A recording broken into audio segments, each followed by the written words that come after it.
Movie की शुरुआत में हम मिन्ह सिटी, वियतनाम देखते हैं, जहां हम चो योंगिक को देखते हैं, जो कि एक बिजनेसमैन का बेटा है और वो जोनहंग के साथ रिसोर्ट खोलने के लिए जगह देखने वियतनाम आया है। आगे हम देखते हैं कि जिन लोगों ने उसे रिसोर्ट के लिए जगह खरीदने के बहाने बुलाया था, वही उसे पीटते हैं और उसे किडनैप कर लेते हैं। आगे हम कोरिया में देखते हैं कि एक साइको जिसका नाम हेड्डी है, उसने एक कॉलेज स्टूडेंट और उस शॉप के दुकानदार को बंधक बना लिया है। पुलिस उन्हें छुड़ाने की कोशिश कर रही थी। फिर हम कप्तान जियो को देखते हैं और अपने सहकर्मियों से पूछते हैं कि डिटेक्टिव सोकडो कहाँ है। वो बोलता है डिटेक्टिव सोकडो फोन नहीं उठा रहे हैं। आगे हम डिटेक्टिव सोकडो को आते हुए देखते हैं। फिर वो प्लानिंग करके बहुत सावधानी से शॉप के पीछे वाले गेट से जाता है और उससे छोटी सी चूक हो जाती है। अंदर आते समय उससे कुछ दुकान का सामान गिर जाता है, जिससे हेड्डी उसे आते हुए देख लेता है। डिटेक्टिव उसे चाकू फेंकने के लिए कहता है, लेकिन वह उसकी एक नहीं सुनता है। फिर डिटेक्टिव बलपूर्वक उस साइको को पकड़ लेते हैं। आगे हम देखते हैं कि डिटेक्टिव सोकडो की फोटो अखबार में आई है और वो लोग उसे देखकर डिटेक्टिव का मजाक उड़ा रहे हैं। आगे हम देखते हैं कि डिटेक्टिव और सहकर्मी कप्तान जियोन का मजाक उड़ा रहे होते हैं और जियोन ये सब देख लेता है। वो गुस्से में कहता है, अब कप्तान होना पाप हो गया है। आगे कप्तान डिटेक्टिव से कहता है कि हमें वियतनाम जाना होगा। हमें ऑर्डर मिला है कि उन्हें एक क्रिमिनल जिसने कोरिया की ज्वेलरी शॉप लूटी थी, उसने वियतनाम में आत्मसमर्पण कर दिया है। उन्हें उसे कोरिया वापस लाना है और उस क्रिमिनल का नाम जोनहंग है। आगे हम पार्क चंगसू को देखते हैं, जो एम्बेसी में रेजिडेंट ऑफिसर हैं। वो कप्तान और डिटेक्टिव को लेने एयरपोर्ट आए हैं। आगे हम देखते हैं कि पार्क चंगसू, कप्तान जियोन और डिटेक्टिव सोकडो डिनर करने जाते हैं। वहाँ डिटेक्टिव को उसका एक साथी मिलता है, जो पहले कोरिया में ही उसके साथ काम करता था। डिटेक्टिव के पुराने साथी से बात करके डिटेक्टिव और कप्तान को पता चलता है कि वियतनाम में बहुत कोरियन दुकानें खुल गई है, गैंग्स भी बढ़ गई है और कोरियाई पुलिस के पास यहाँ कोई पावर नहीं है। आगे हम डिटेक्टिव और कप्तान को एम्बेसी में देखते हैं। वहाँ रखे बोर्ड पर मिसिंग रिपोर्ट देखते हैं बहुत सारी, और तभी पार्क चंगसू कहता है कि पैसा हमेशा बहुत प्रॉब्लम क्रिएट करता है। डिटेक्टिव इसका मतलब समझ जाता है कि ये जो मिसिंग है ना कहीं अमीर परिवार से बिलोंग करते हैं।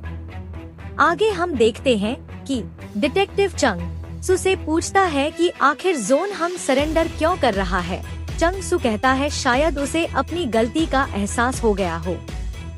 फिर डिटेक्टिव जोनहंग से पूछता है कि तुमने सरेंडर क्यों किया। वो भी वही बोलता है जो चंगसू ने कहा था कि जोनहंग को उसकी गलती का एहसास हो गया है। लेकिन बहुत पूछने पर जब जोनहंग कुछ नहीं बताता तो डिटेक्टिव उसे डराकर सच उगलवा लेता है। जोन बताता है कि जेडी उसके पीछे पड़ा है, इसलिए वो सरेंडर करना चाहता है। फिर डिटेक्टिव और कप्तान जियोन जोनहंग से जेडी का पता लेकर उस पते पर जाते हैं और उन्हें वहां जेडी मृत मिलता है। फिर कप्तान चंगसू को कॉल करके पुलिस भेजने को कहता है। डिटेक्टिव चंगसू और कप्तान फिर से जोनहंग से पूछताछ करते हैं और उसे बताते हैं कि जेडी मृत मिला है। डिटेक्टिव जोनहंग से बोलता है कि बता दो सच क्या है। फिर जब वो नहीं बताता तो डिटेक्टिव उसे डराने के लिए उसे रिहा करने लगते हैं, क्योंकि वो समझ गया था कि जोनहंग किसी से डरकर छुप रहा है और उसने सरेंडर भी अपनी जान बचाने के लिए किया है। उसे जेडी से नहीं, किसी और से खतरा है। फिर वो डरकर डिटेक्टिव को सब कुछ बता देता है कि कैसे उन्होंने पैसों के लिए बिजनेसमैन चोई चुन वेक के बेटे चोई योंगिक को किडनैप किया। और जोन आगे बताता है कि चोई योंगिक को ले जाने के दौरान उन सभी लोगों के बीच पैसे के हिस्से को लेकर नोक-झोंक हो जाती है और चोई इस मौके का फायदा उठाकर भागने लगता है। तभी कंग उस किडनैपिंग का मास्टरमाइंड हम सभी को चोई को पकड़ने को कहता है। कुछ दूर तक उसका पीछा करके हम 4 लोग उसे पकड़ लेते हैं और चोई उसे छोड़ने को कहता है और कहता है कि अगर हम लोग चोई को जाने देंगे तो चोई हमें लगभग 2 करोड़ रुपए और कुछ सोने के बिस्कुट देगा जो उसके होटल में रखे हैं। कंग भागता हुआ आता है और चोई को चाकू से बड़ी बेरहमी से मार देता है। उन्हीं में से एक आदमी जब कंग से बोलता है और उससे ऊंची आवाज में बात करता है कि ये तूने क्या किया, ये हमें 2 करोड़ रुपए और सोने के बिस्कुट देने वाला था, तूने इसे ही मार दिया। कंग उस आदमी को भी मार देता है और उस आदमी का दोस्त जब कंग को गाली दे रहा होता है तभी कंग का खास आदमी उसके दोस्त मौत के घाट उतार देता है। अब जंग बताता है कि अब मैं और जेडी बचे थे जिन्हें चोई ने उस लोकर का पासवर्ड बताया था जिसमें पैसे और सोने के बिस्कुट रखे हैं। वो उनसे पासवर्ड पूछता है और उसके खास आदमी को होटल भेज देता है पैसे और वो सोने के बिस्कुट लाने को। आगे जंग बताता है कि उन्होंने उन बॉडीज को जमीन में दफन कर ही रहे थे, तभी कंग ने जेडी और जोन को रुकने के लिए कहा और चोई के पिता से और पैसे मांगने के लिए चोई का एक अंगूठा आईडी उसके मृत शरीर से निकाल लिया था। अब डिटेक्टिव पार्क चंगसू और कप्तान जियोन जोन के बताए पते पर जाते हैं और वहां उन बॉडीज को निकाल लेते हैं जमीन से और डिटेक्टिव पार्क से पुलिस को कॉल करने को कहता है। वियतनाम पुलिस को ये सब अच्छा नहीं लगा और उन्होंने कप्तान और डिटेक्टिव पर कार्यवाही कर दी। आगे हम राकू नाम के कोरियाई ठग को देखते हैं जो चोई के पिता चोई चुन वेक के आदमियों को कंग का पता देता है जो कोरिया से कंग को मारने आए हैं। आगे हम देखते हैं कि कंग जब वापस अपने अड्डे पर आता है तब उसे लगता है कि कोई उसे मारने आया है। फिर वो अपने साथ वाले आदमी को दूसरे दरवाजे से आने को कहता है। फिर वो दोनों एक एक करके सारे उनको मारने आए हुए किलर्स को बहुत बेरहमी से मार देते हैं और आखिर उन किलर्स के बॉस से उन्हें मारने के लिए भेजने वाले का नाम पता कर लेता है। कंग चोई चुन वेक को कॉल करके उसकी इस हरकत के लिए धमकी देता है। आगे हम देखते हैं कि डिटेक्टिव और कप्तान किसी राकू नाम के ठग को ढूंढते हुए एक अड्डे पर आए हैं जहां सीधे से वो लोग नहीं बताते हैं, तो डिटेक्टिव अड्डे पर थोड़ा शक्ति प्रदर्शन कर लेता है। आगे कप्तान और डिटेक्टिव राकू के बताए हुए पते पर जाते हैं और वहां लाशों का ढेर दिखता है और अंदर जाकर छानबीन के दौरान उन्हें चोई योंगिक की आईडी के साथ उन्हें और भी किडनैपेड लोगों की आइडिया मिलती है। छानबीन के दौरान कंग और उसका आदमी वहीं छुपा था। मौका देखते ही वो कप्तान और डिटेक्टिव पर हमला कर देते हैं जिसमें हमारे कप्तान जख्मी हो जाते हैं। आगे हम देखते हैं कि डिटेक्टिव दोनों पर भारी पड़ रहा था और कंग इसलिए वहां से भागने का प्रयास करता है और उस प्रयास में वो सफल भी हो जाता लेकिन उसका साथी पकड़ा जाता है। आगे हम कप्तान को हॉस्पिटल में देखते हैं और डिटेक्टिव वहीं बगल में बैठा था। तभी पार्क चंगसू आता है और कहता है कि वियतनाम पुलिस ने उन्हें जाने के लिए कहा वापस उनके देश कोरिया। डिटेक्टिव कप्तान और पार्क के साथ प्लान बनाते हैं कि वो पुलिस का ध्यान भटकाकर कंग के साथी से कंग का पता निकल सके, लेकिन उसके साथी से उन्हें कुछ पता नहीं चलता। आगे हम डिटेक्टिव और कप्तान को वापस आते हुए देखते हैं और एयरपोर्ट पर डिटेक्टिव और कप्तान के साथी उन्हें पिक करने आते हैं।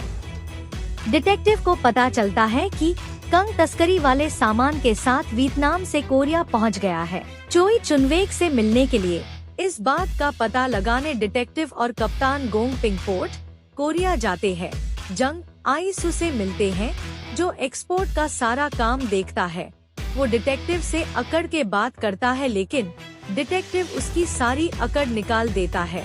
फिर डिटेक्टिव और कप्तान सीसीटीवी का फुटेज चेक करते हैं जिसमें उन्हें पता चलता है कि कंग कोरिया आ चुका है। आगे हम देखते हैं कि डिटेक्टिव और कप्तान पर इंक्वायरी बैठी है और वो लोग इसके पूरे होने तक सस्पेंशन पर रहेंगे। अब वो लोग चीफ को समझाकर 1 हफ्ते का समय ले लेते हैं। आगे हम देखते हैं कि डिटेक्टिव कप्तान और उनकी टीम चोई योंगिक के अंतिम संस्कार में जाती है। वहाँ चोई योंगिक की मां डिटेक्टिव का शुक्रिया करती है उसके बेटे का पता लगाने के लिए और उन्हें खाना खाकर जाने को कहती है। आगे हम कंग को देखते हैं जो चोई चुन वेक के सिक्योरिटी गार्ड के रूप में आता है और वो चुन वेक को किडनैप कर लेता है। अपने 2 और साथियों की मदद से आगे हम देखते हैं कि डिटेक्टिव की टीम कंग के साथ आए हुए उन 2 लोगों की पहचान पता करते हैं, जिसमें उन्हें पता चलता है कि कुछ समय पहले कंग मलेशिया में 6 महीने इन्हीं के साथ रहा था। कप्तान और उसकी टीम इंसुक के घर में बैठे हैं और कंग के कॉल करने का इंतजार कर रहे हैं। आगे वो लोग प्लान करते हैं कि इंसुक उन्हें पैसे ऑनलाइन ट्रांसफर ना करे, बल्कि उससे कहे कि आपके पास पैसे कैश में है। फिर कॉल आता है और वो ऑनलाइन पेमेंट करने को बोलता है। इंसुक मना करती है और कहती है कि अभी उसके पास कैश उपलब्ध है। कंग कैश के लिए मान जाता है और कुछ सेकंड बाद इंसुक कहती है कि उसे गाड़ी चलानी नहीं आती, तो उसके साथ एक ड्राइवर भी आएगा। कंग मिलने का पता भेजता है और वो दोनों बातों के लिए राजी हो जाता है। आगे हम देखते हैं कि डिटेक्टिव जंगसू को ड्राइवर बनाकर भेजता है। फिर पैसे लेकर जंगसू और इंसुक गाड़ी में बैठते हैं और उस पते पर निकल जाते हैं। डिटेक्टिव और कप्तान के प्लान के मुताबिक एक पुलिस वाला शॉपिंग वाली गाड़ी से उन दोनों कंग के साथियों का पीछा करता है। डिटेक्टिव सब कुछ ट्रेस कर रहा था और एक पुलिस वाला चोई चुनवेक की खोज पर निकल जाता है, उस फोटो से मिलती जुलती जगह पर, और उसे चुनवेक मिल भी जाता है और वहाँ कंग भी होता है, जो पैसे मिलते ही चीन भागने की फिराक में था। चोई चुनवेक को वहाँ से लाते वक्त कंग उस पुलिस वाले पर हमला कर देता है। सही टाइम पर पुलिस आ जाती है और कंग पुलिस को देखकर वहाँ से सीधा उस जगह पहुँच जाता है पैसे पाने के लिए। फिर वह पोर्ट भाग जाता है चीन जाने के लिए, क्योंकि वो पैसे वो कार ड्राइवर लेकर भाग जाता है और यहाँ कंग के साथी पकड़े जाते हैं। और आगे हम देखते हैं कि डिटेक्टिव सोक डो जंगसू को कॉल करता है और उसे देश छोड़ने का सुझाव देता है और कप्तान आई नावचालक को कॉल करने को कहता है। आगे हम देखते हैं कि डिटेक्टिव जैसा कहता है जंगसू वैसा ही करता है। वो उसे कॉल करता है और कंग उसी वक्त वहां आ जाता और ये सब सुन लेता है। वो उस नाव के कप्तान से जंगसू का पता ले लेता है और नावचालक को मारकर पैसे लेने जाता, नावचालक का आदमी बनकर। अब कंग वहां जाता है और जंगसू से पैसे लेकर एक बस में बैठकर निकल जाता है। जंगसू डिटेक्टिव को कॉल करके कंग जिस बस में गया है उस बस का नंबर दे देता है। डिटेक्टिव बस को ट्रेस करवाकर उसे बीच रास्ते में रोक लेता है। फिर हम डिटेक्टिव को कंग पर भारी पड़ते हुए देखते हैं। फिर पुलिस आती है और कंग को अपने कब्जे में लेकर चली जाती है।